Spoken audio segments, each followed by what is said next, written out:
So Nigeria's budget is now on the straight. That was on Friday afternoon. Let's take a look at the FMDQ OTC Securities Exchange Market. Now being joined by a fixed income trader with Access Bank, Rita Chimenem.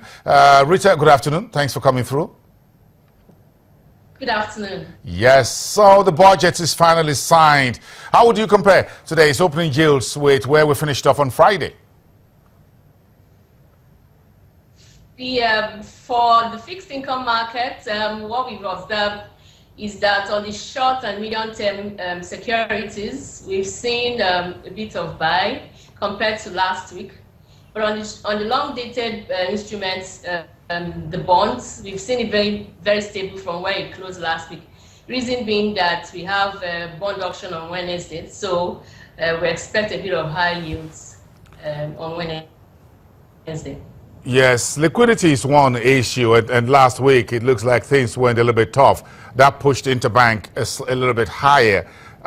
So what's the expectations this week with the DMO auction? A little bit of a matured treasury bills, about 32 billion naira from the central bank on Thursday. Yeah, we expect maybe an OMO auction to mop up that liquidity.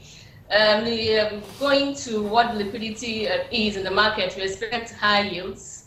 Because of bond auction is about 105 billion.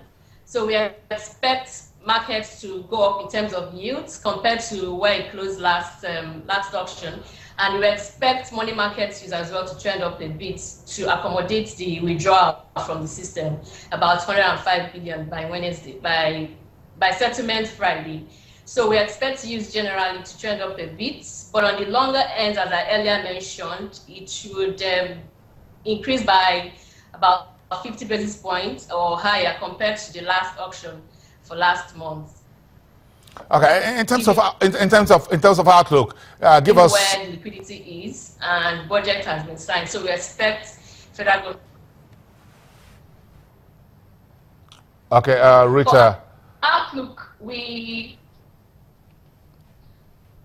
For outlook, we expect markets to remain at this level, at these higher levels. We expect bond yields to come out higher from where it closed last month.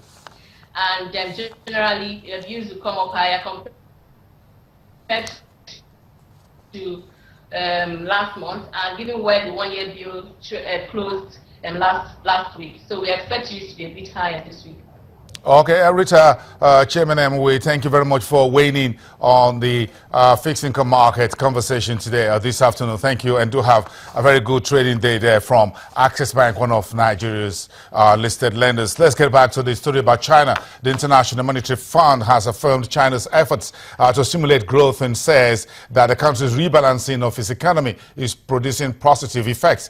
The IMF says in a fresh report that Asia will remain a strong economic region over the next 2 years, despite the anemic global growth and unstable financial environments.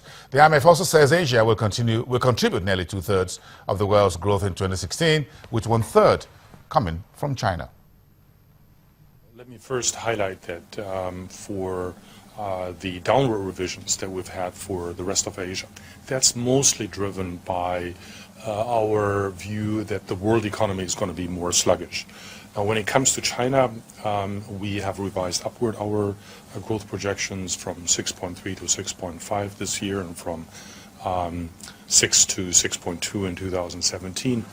And that is because at the National Party Congress, we have now a new 5-year plan, and also the 2016 work program provided us with a growth target for 2016 of 6.5 to 7%.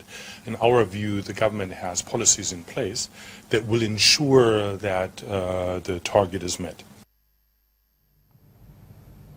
And that's about all for today on Business Incorporated, live from Channels Television, Nigeria's news leader.